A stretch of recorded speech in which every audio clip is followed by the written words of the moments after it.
agriculture remains at crossroads. Kenyans. To the millions of Kenyans who believed in me, stood with me every step of the way, I cannot thank you enough. My heart is full. Your love has been overwhelming.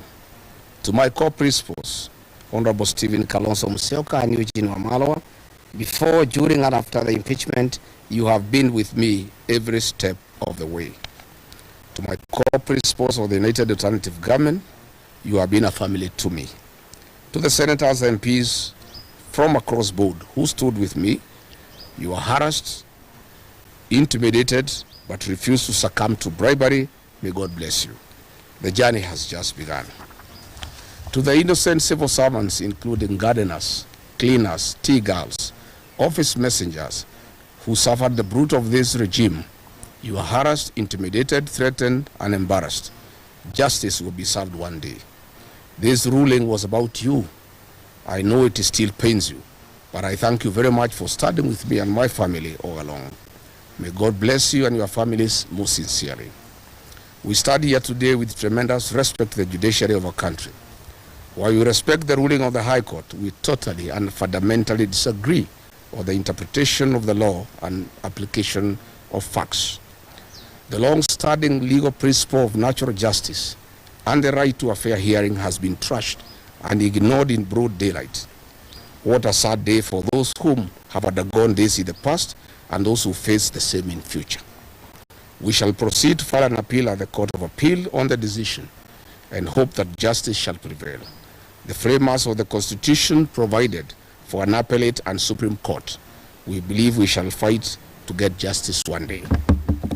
Dear great people of Kenya, just like the millions of you, I'm shocked by the 350-page decision of the three-judge bench of the High Court of Kenya, pronouncing itself and holding that my right to fair hearing under Article 50 of the Constitution was violated, and then ironically purporting to uphold the impeachment.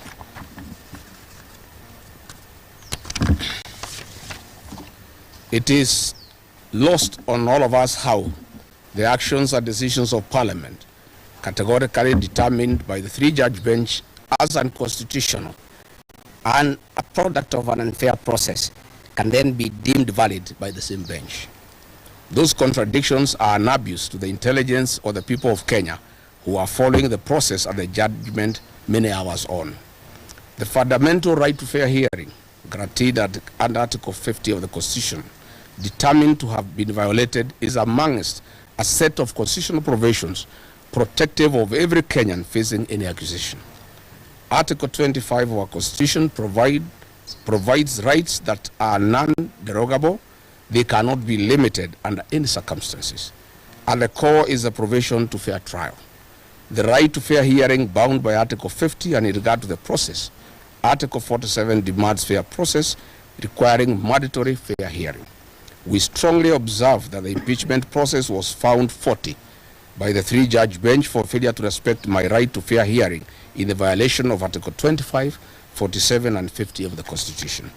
Once that determination was made, the entire process collapsed and was null and void. There was no impeachment. There was a constitutional coup, an abuse to the people of independent Kenya. The three-judge bench was obligated by operation of the law on determination or violation of the Constitution to set aside the impeachment.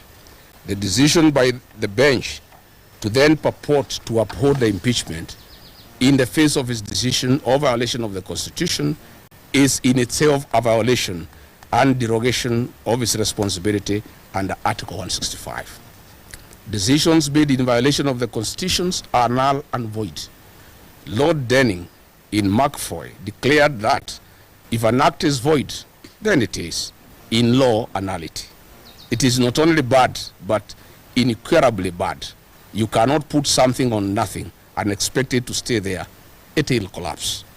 How then would a three-judge bench argued that the non-derogable right to fair trial was violation in the impeachment process? Then they turned around and tell the Kenyan people that regardless, the impeachment was valid. What a paradox. Dear Kenyans, we recall that on 31st October 2024, where setting aside conservative orders issued by the High Court, this very bench gave an undertaking in open court that there did not exist any violation without remedy or outside the reach of the court.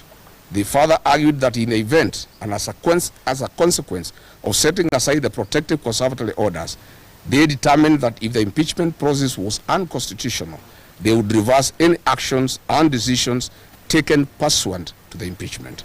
The Attorney General gave the same undertaking through counsel Professor Gedu Muigai Emeritus.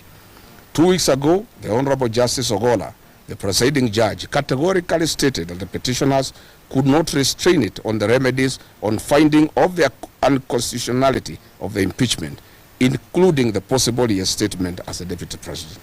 Further, on seeking of conservatory orders initially, the High Court insisted that petitioners should allow the parliamentary process to complete, since any decision would be amenable to judicial review.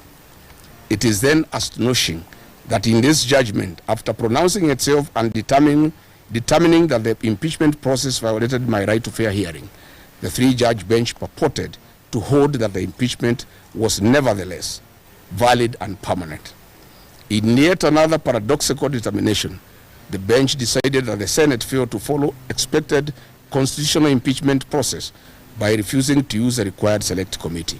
The Senate instead moved directly to plenary. Then, for no determined reason, in a single sentence, claimed to be bound by the Supreme Court decision in Sonko case, which was in regard to impeachment of a governor, and which decision the bench went on to distinguish. This was exceptionally incomprehensible.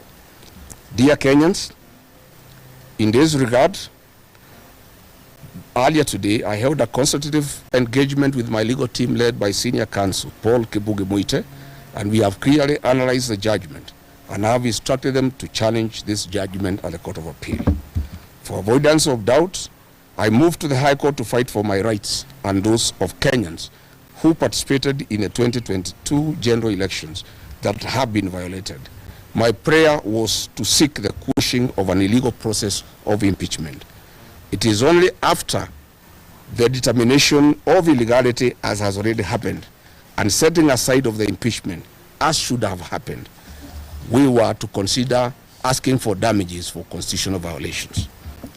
The 50 million Kenya shillings awarded to me is an insult to my fundamental rights and freedoms and a mockery of the Constitution. We are not interested. Money was never the issue here. Justice and constitutional supremacy was. I am one Kenyan leader who will not and cannot be swayed by promises of money to allow violation of the Constitution.